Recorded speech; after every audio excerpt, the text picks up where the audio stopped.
दोस्तों, कुछ दिन पहले एकेटीयू का रिजल्ट आया था। तो किसी के रिजल्ट पे सीपी शो हो रहा है और किसी के रिजल्ट पे पीसीपी शो हो रहा है। और बहुत सारे स्टूडेंट ऐसे भी हैं जिनका बैक आ गया है। अब वो लोग मुझसे पूछ रहे हैं कि सर मेरा ईयर बैक है या फिर नहीं है। तो आज की वीडियो में आज हम जानने वाले हैं कि कितने बैक पे ईयर बैक लगता है, कितने बैक पे ईयर बैक लगता है और सीपी और पीसीपी इन दोनों पे डिफरेंस क्या होता है। क्योंकि यहाँ देखिए, किसी के रिजल्ट पे यहाँ पे सीपी लिखा गया है और कहीं कहीं पीसीपी लिखा गया है। तो सीपी और पीसीपी इन दोनों में डिफरेंस क्या होता है। और यहाँ देखिए, कुछ लोग पूछ रहे हैं कि सर जैसे कि मान लीजिए यहाँ पे 5th सेमेस्टर है, 5th सेमेस्टर और यहाँ पे 6th सेमेस्टर है। अगर दोनों पे पीसीपी लिखा गया है तो क्या मेरा ईयर बैक होगा या फिर नहीं होगा। देखिए, सबसे पहले हम जानते हैं कि सीपी क्या होता है। सीपी, तो सीपी का मतलब होता है, यहाँ देखिए जो भी यहाँ लिखा गया है सीपी, इसका मतलब होता है कैरी पेपर। तो जब भी रिजल्ट पे यहाँ पे सीपी लिखा रहे तो इसका मतलब ये होता है कि आपके सेमेस्टर में कितना बैक है, तो उसका स्टेटस कौन दिखाता है, सीपी, यानी कि आपके सेमेस्टर में कितना बैक है। अगर यहाँ पे लिखा रहे CP1 यानी कि 1 बैक है, CP2 अगर यहाँ पे लिखा रहता है यानी कि 2 बैक है।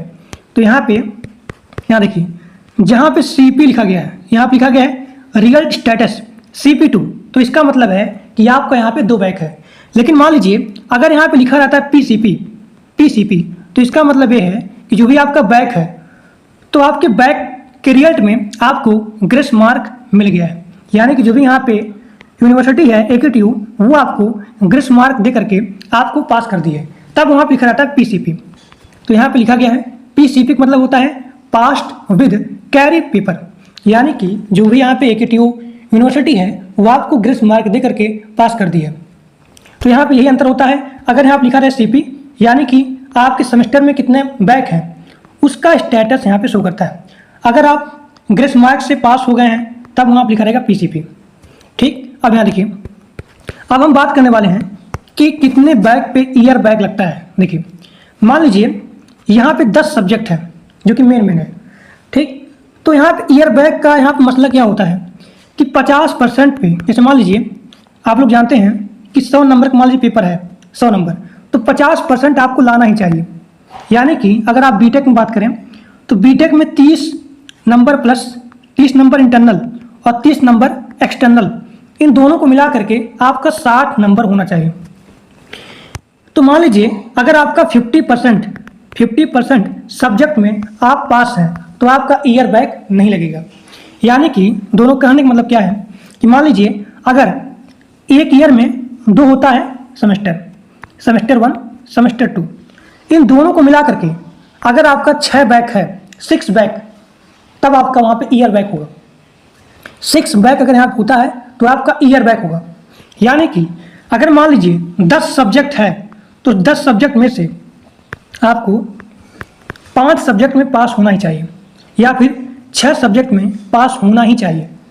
लेकिन मान लीजिए दोनों मिला करके, यानी कि मान लीजिए 5th सेमेस्टर और 6th सेमेस्टर, इन दोनों को मिला करके अगर यहाँ पे 6 बैक आ जाता है तो आपका ईयर बैक होगा, ईयर बैक होगा। लेकिन मान लीजिए, अब मान लीजिए यहाँ पे इनका आ गया है, यहाँ देखिए ये मान लीजिए 5th सेमेस्टर का है और यहाँ पे ये 6th सेमेस्टर का है। अब यहाँ पे आप काउंट करेंगे, यहाँ नीचे से देखेंगे कि यहाँ पे दोनों मिला करके 6 सब्जेक्ट में यहाँ पे बैक है या फिर नहीं है। 1 2 3 4 5 यहाँ हो गया और यहाँ देखिए 6 7 दोनों मिला करके यहाँ पे 7 सब्जेक्ट में इनका बैक है, यानी कि इनका ईयर बैक होगा। अगर मान लीजिए पीसीपी लिखा रहता है, पीसीपी, तब यहाँ पे ईयर बैक नहीं होता। तो पीसीपी अगर यहाँ पे लिखा रहेगा दोनों में तब यहाँ पे ईयर बैक नहीं होगा, यानी कि आपको एकेटीयू ग्रेस मार्क दे करके आपको पास कर दिया। लेकिन अगर यहीं पे जैसे मान लीजिए यहाँ पे 12 सब्जेक्ट है, 12 सब्जेक्ट में अगर आप 60 सब्जेक्ट में पास हो जाते हैं तब आपको यहाँ पे ईयर बैक नहीं होगा। यानी कि आपको कम से कम 50% सब्जेक्ट में पास होना ही पड़ेगा। अगर आप 50% सब्जेक्ट में पास नहीं हो तो आपका ईयर बैक हो जाएगा। मैंने क्या बताया कि अगर मान लीजिए आपका 10 सब्जेक्ट है, 10 सब्जेक्ट में से अगर आपका 6 सब्जेक्ट में बैक आता है तो आपका यहाँ पे ईयर बैक हो जाएगा।